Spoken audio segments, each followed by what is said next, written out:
Good morning. Whenever I do this through Facebook, it takes a few seconds to decide if it's actually working. So one point it says it's live, and the other point is like just about to start live. So anyway, I think we're live. I'm so sorry for those that joined yesterday in that I didn't see your comments live in the moment. So what I'm going to do is I am going to keep my phone handy so I can check in with the comments probably towards the end of today. But I hope that you enjoyed day one. I absolutely love this subject. I'm just so stinking passionate about us shining a light on our BS and helping reduce that stress, that sabotage, that struggle. And by doing this work, we can not only help ourselves feel better, but we actually see it in our lives. So we have like another way, if you like, of reframing why we want to do it and making it happen. So, yes, I'm live in the right place. Amazing. It's a good start, isn't it? So hopefully I'll give you a chance to join. I know some of you told me you are working today and catching the replays.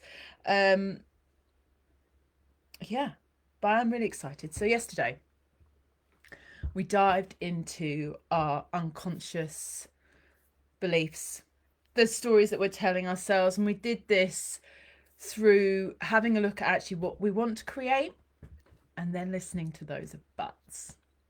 What are the reasons we're giving ourselves?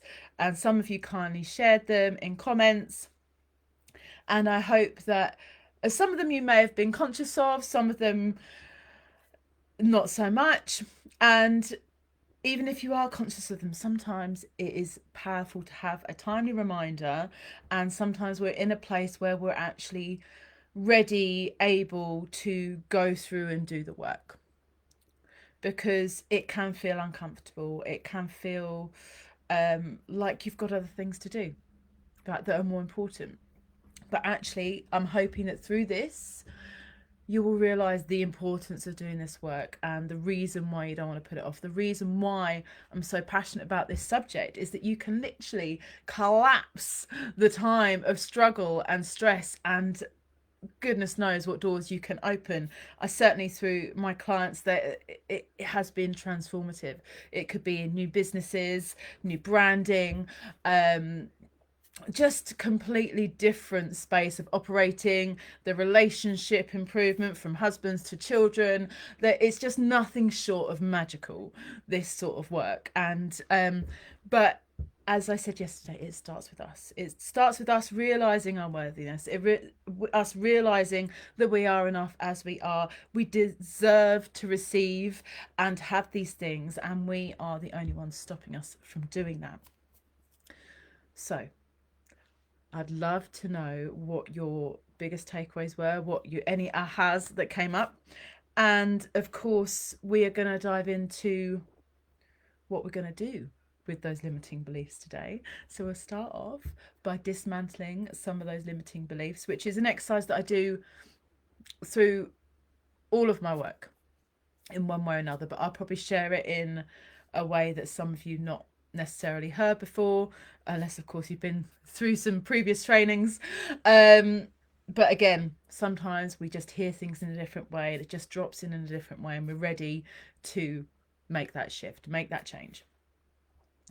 Oh, and firstly, also wanted to say I have opened the diary up for 10 clarity calls, essentially, or what do I call them now? I think I call them amplify your life calls. I'm pretty sure they're called that still. Anyway, they are free calls so you can discover a little bit more about this powerful work.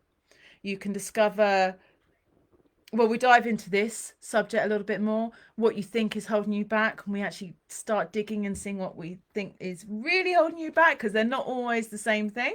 And of course, share a little bit more about how you can work with me and how we can help you reduce that stress, struggle, and sabotage to create more fun, freedom, and fortune. That's freedom not just externally, but freedom of the mind. So if you have one of those really busy minds that it's like just really unhelpful chatter, and you're like, how on earth am I supposed to get control of this? That is the magic of the work. right? Because whilst it's all very connected, we can be more conscious of this sort of work, the mind chatter, and bring in those strategies that really help you to take back your power. Anyway, so if you want to put one of those, I'll put the link below after this training, but only limited spaces, guys, because I really do have a number of things going on at the minute. So whilst we have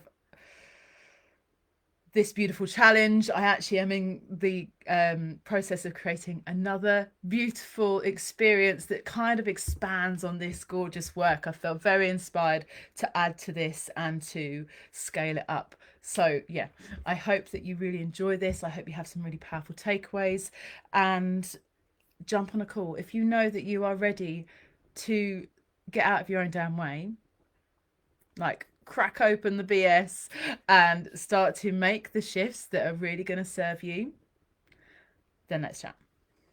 Anyway, so today, hopefully you have those limiting beliefs from yesterday's session. If you haven't done it, do the work. It's so easy to listen to this and go, yeah, and then not do it. I've been there, I've done it, I get it. But this is important stuff. This is life-changing stuff. Even the smallest shifts can really open the doors to some magic.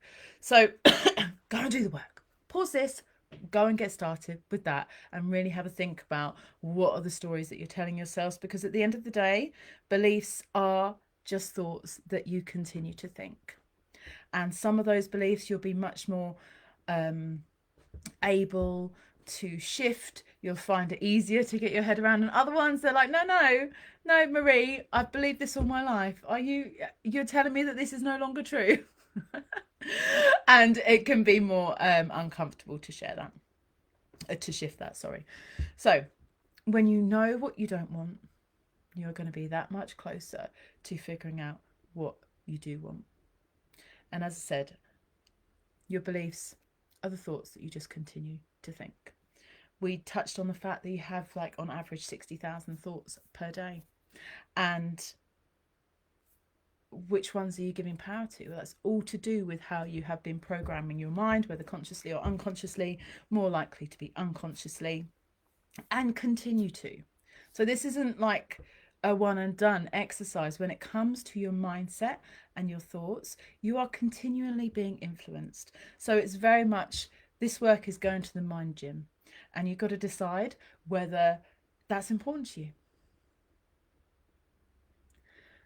Same with exercise, right? And getting fit.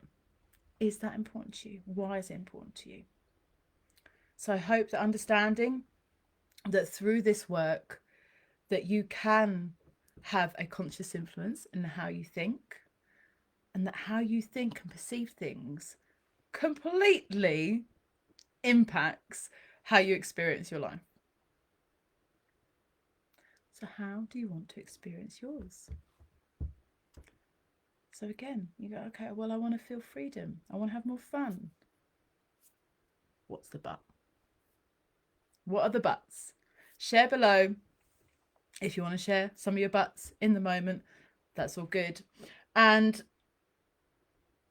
so you have beliefs in every single area of your life. And obviously we are talking about the self-love, self-care aspect today, but you can apply this to all of the areas, from your relationships to your business to your money. How do you want to feel? And then see what the but is, and you will see your limiting beliefs. So if you think about your beliefs in like a tabletop, right? And you've got your four legs, or you've got your legs, should I say. Your tabletop is your belief, and the legs are the evidence holding that up. So if you're saying, I have no time, and you've got lots of evidence where you've not had time, you've not been able to do all the things that you want, and like, just think about all of that and where that is clear in your life. The more legs that you have, the stronger the belief is, right? So in order to crack open that belief, we need to smash open some of those legs. So have a think about some of those beliefs. So let's say time is obviously a big one. Money, energy.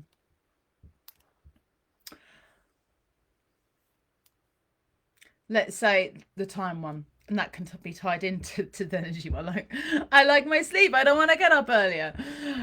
Okay, so I need my sleep.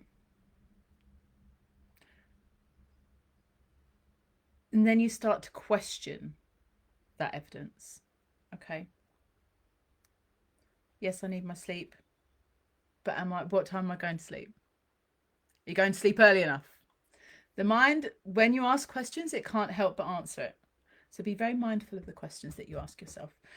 And even if you have a very strong belief, if you ask enough times, your mind starts to go, oh, maybe not so much. So let's say you say to me, I've got every qualification that I need to do my business. And I go, are you sure? I'm like, yes. Are you sure? I keep doing that. There will be part of your mind that starts to go, ooh, maybe I don't. So really, really powerful. So these limiting beliefs, you start to go, okay, so where is this not true? Where's this true? Not true even. So I don't have the confidence. Okay, so where's this not true? That might be true in your business, but maybe you're more confident in the home life. I don't have a voice. Okay, but where do you have a voice?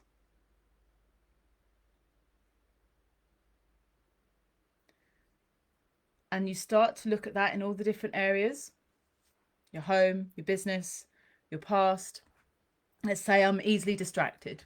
That's one of your limiting beliefs. And I ask you, okay, but where were you not distracted? Where were you focused in what you did? Where were you good with managing money? When were you good with self-care? Not all at once, but do you see what I mean? Go look in those different areas of lives, different perhaps social circles where that truth is not actually true. And then we can start to really sort out those legs on that table. The more you weaken those legs, the untruths, the more that belief is just going to collapse. Yeah.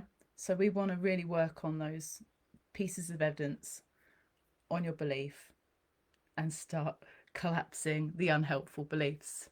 And of course, the other way around, if you want a new belief, we need to build in the evidence. So if you want to believe that it's easy to make money, to run your business, that it's easy to learn new skills, bring in that evidence.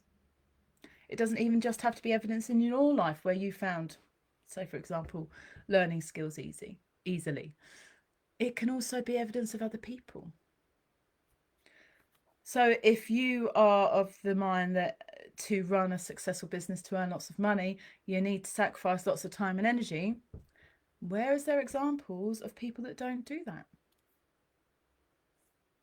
It might not be in your immediate circle, but there will be evidence out there. And that is what you need to feed your mind in that repetition or powerful emotive way. We'll dive into that a little bit more. So beliefs are made up from your environment, your past outcomes, your experiences, your creative thinking. These are all areas that you can pick up on, right?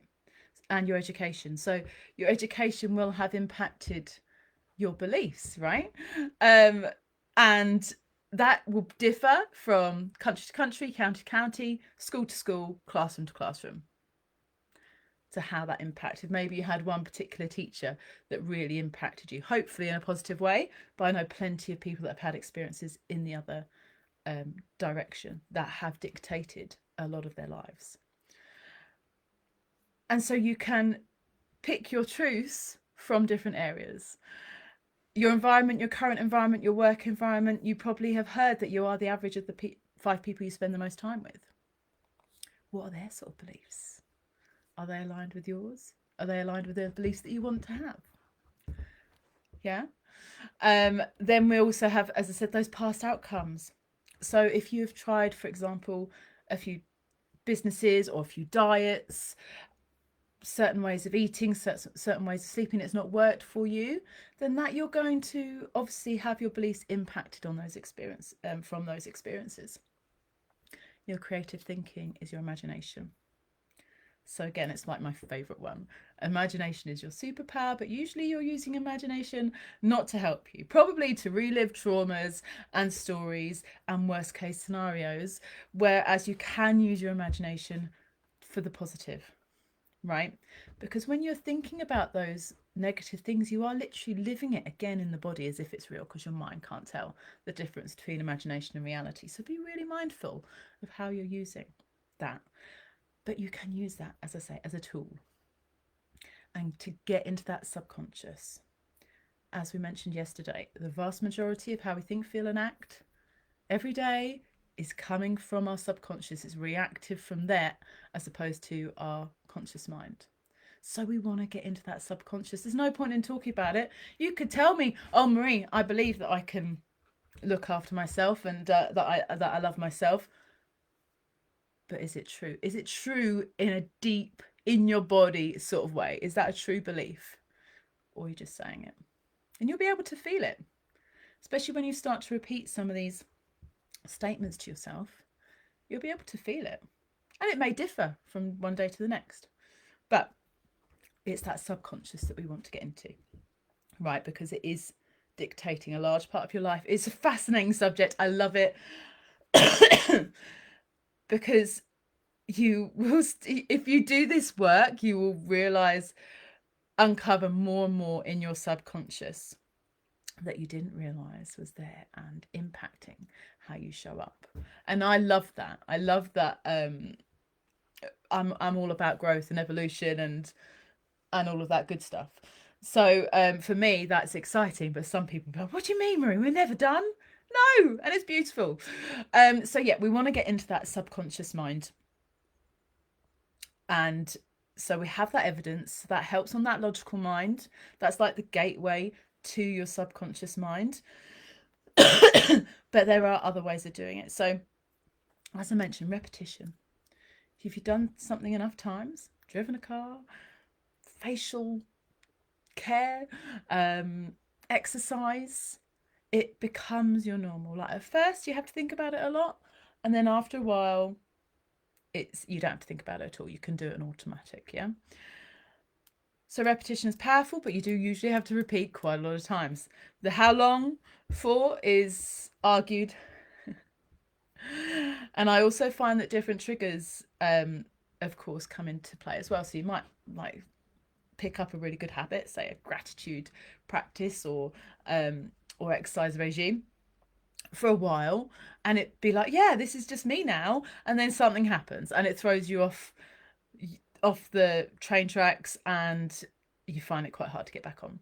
So there's also another uncovering, if you like, through different triggers, different situations, and it can be really, really powerful to have a plan in place for potential derailings to help you get back on track. But anyway, I digress. Repetition's very powerful, but it can take a little bit longer, right? Emotions, right? We are emotional beings. We're much more likely to do something we want to do over something that we need to do.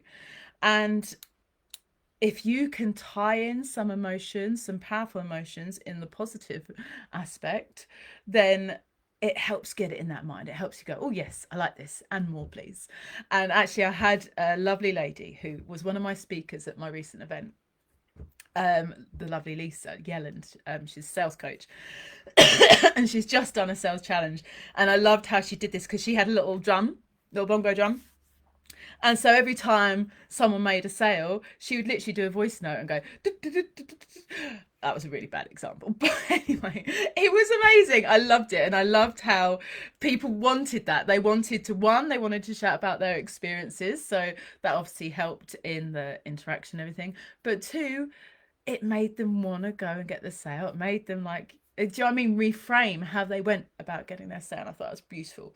So tying in emotions doesn't have to be a big thing, and you can do that through your imagination. You can do that with a teammate or an accountability buddy or whatever. It's something that if you can get into that high energy reward essentially, then it can help with the mind. I mean, we have been brought up, right, where in a reward system, you do this, you get this, you do this, you get this, whether that be grades or with parents doing something like that. I know my dad definitely bribed me to try and get some good grades in GCSE. So how can you reward yourself? How can you tie what you're doing into some sort of reward system? I mean, hopefully you know why you want to do what you want to do and why you want to feel what you want to feel anyway, at least on a logical level. And of course we're going to dive into this a little bit more tomorrow when we talk about the connection piece, but sometimes we need to just be really, really simple. Okay, I do XYZ for 10 days and I'm going to treat myself to this. So I'm going to book in a haircut. I'm going to go and catch up with the girls, whatever it may be. So we do have that emotional side to our minds. Yeah. And we're much more likely to avoid pain than we are to go for pleasure. I'm sure I said that yesterday.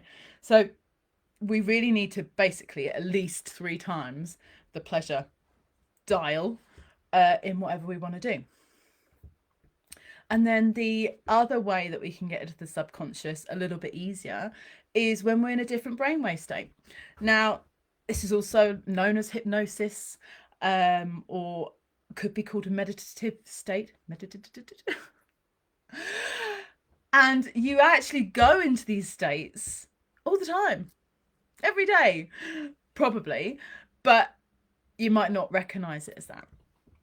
And this is when we do quieten our mind. It might be when we're in that flow state, as they call it. It could be in work, it could be reading a book, it could be on a walk, it could be playing music. We're in those states all the time, but we're also in those states either end of the day, just after we've got up and just before we go to bed, which is a really, really powerful time. It's why there's massive demand for that sort of allocation when it comes to marketing on radio, on the TV, because that is when they're more likely to get into your head, when those songs are getting into your head. So yeah, be mindful of that as well. What are you consuming straight away? Are you picking up your phone and checking in on the latest drama, news report, or are you taking that time to load your mind, pre-program your mind with helpful things?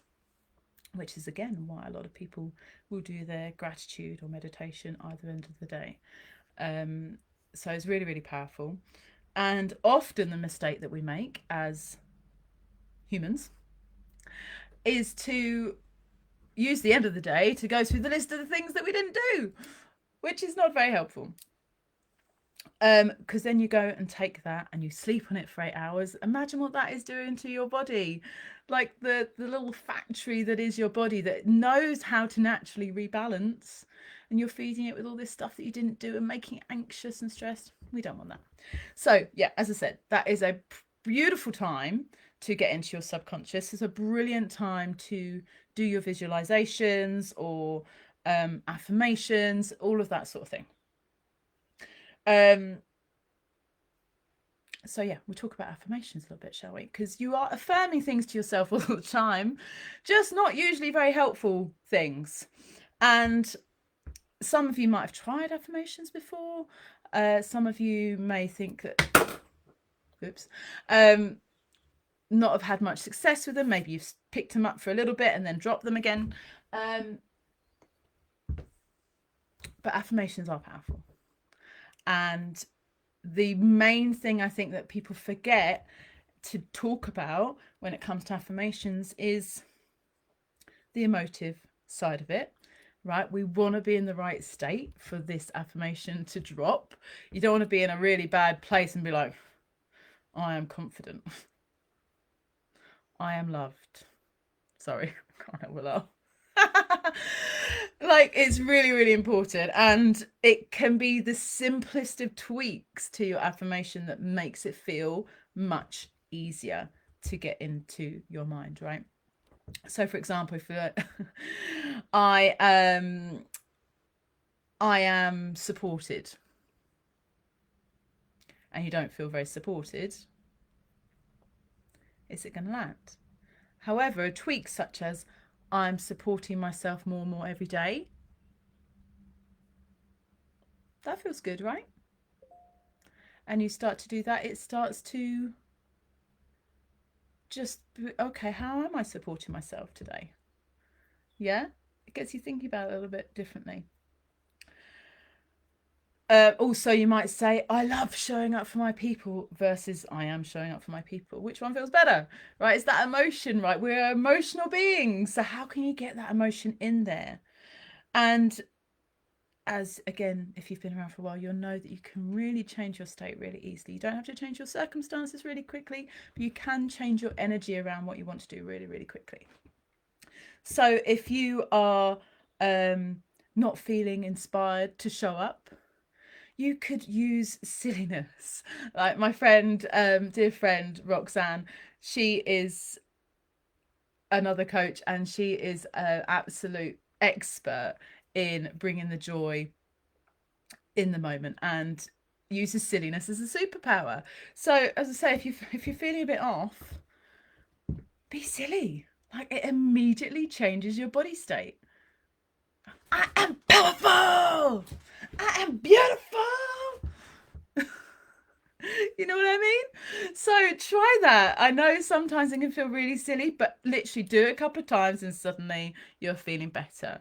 You can do this in all sorts of aspects, right? You could do this, like the silliness is one thing, but you can literally just use the smile trick, which is like my favorite, simplest trick. You're right. You're not fit. Maybe you've had a little tiff with someone, but you want to feel better. Big cheesy grin, and you do feel better. This isn't about toxic positivity, but it is an understanding that you can change your state and you can decide if you want to feel better, right? And it might not make you feel amazing straight away, but you keep doing it, it will keep getting better. So realize your power in the moment. You've probably heard it before, but you have amazing power in the moment to feel better. And yeah, so I'd love to know what sort of tips you want to take away or what ones you're like, I'm going to try that. So yes, these new Buddha badass and beautiful beliefs that you want to feel, drop them below. Would be amazing. I want to see them. But I am supporting myself more and more every day. I am determined to feel enough. I love feeling enough. I'm more than capable. What are some of the things that you want to believe? And then really focus on, it's your homework by the way, bringing that evidence in to support that in all those different areas of life and in the other aspects of beliefs. So your past outcomes, your education, your environment, your creative thinking. I want to know, like, how you are going to build the evidence up. Are you going to go and search out other people that have done what you want to do or are an aspect of who you want to be? And feed yourself with evidence in that way. You've got to decide if this is important to you to do this work. Why is it important to you to believe these things? What difference is it going to make if you are feeling these things on a day-to-day basis?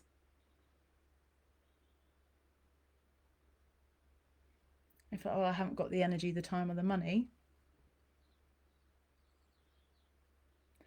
then use a phrase like, well, this isn't a priority for me right now. See how that feels. Does that not change it?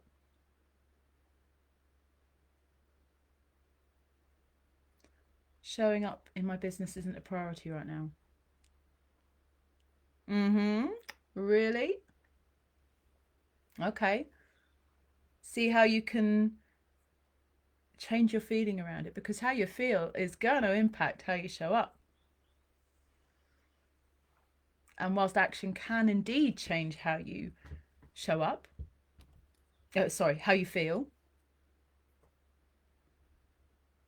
it's better. It's like sharpening the axe first in that feeling state. If you can do the feeling before showing up, because everything is energy, right? And people will feel your energy. If you're showing up feeling focused, determined, enough, worthy, capable, supported, all of that stuff, how are people going to respond to you?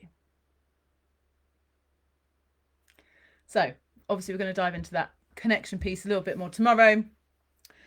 But I'm so passionate about this work. I hope you are really getting that from what I'm saying. I hope it is landing in a way that you're like, hell yes.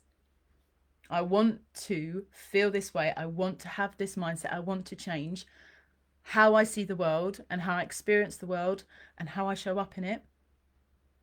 And in turn, receive from it. This is what this is all about. And of course, if you want to dive into this more, book one of those Amplify Your Life calls. If indeed they're called that. I'm pretty sure they're still called that. Amplify Your Life calls. It's a complimentary call where we literally dive into where you're at, where you want to be, what you think's holding you back, and dig out what's really holding you back. And of course, share a little bit more about how you can work with me and how we can really collapse that time of the struggle, of the stress, of the sabotage to have more fun, freedom, and fortune in your life.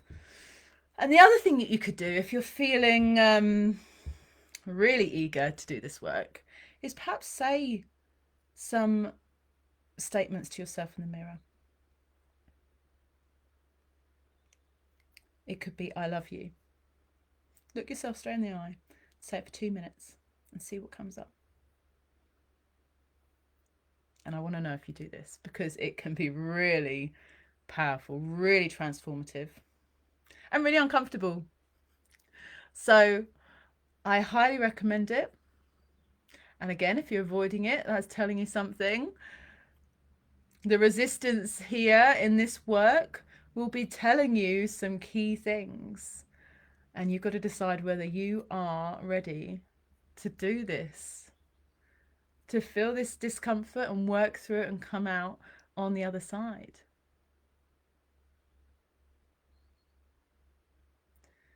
Anyway, so now you know how to build beautiful beliefs. You know how to start dismantling your unhelpful beliefs. You should have clarity on some of the things that you want to believe and there's some of the limiting beliefs that you do have. And of course, now you know a little bit more about how you can start to integrate those new beliefs. That is what today is all about. Homework is to bring in that evidence, obviously share the beautiful beliefs that you want to believe or are working on believing, on building on at the moment. Send me a message if you're struggling with it in any way at all. And don't forget, silliness is a superpower. Have fun with this. Be playful with this. No judgment on how you're feeling, why you are where you are, why you're feeling like that. It's not about that. That's not what we're here for. We're making peace with where we are and we're breaking through them. We're shattering the ceilings and we are making magic here, my friends. So I'm really, really excited to come back and talk to you again tomorrow, 10:30. I hope you enjoyed it. Let me know. And I will see you all very, very soon. Bye-bye.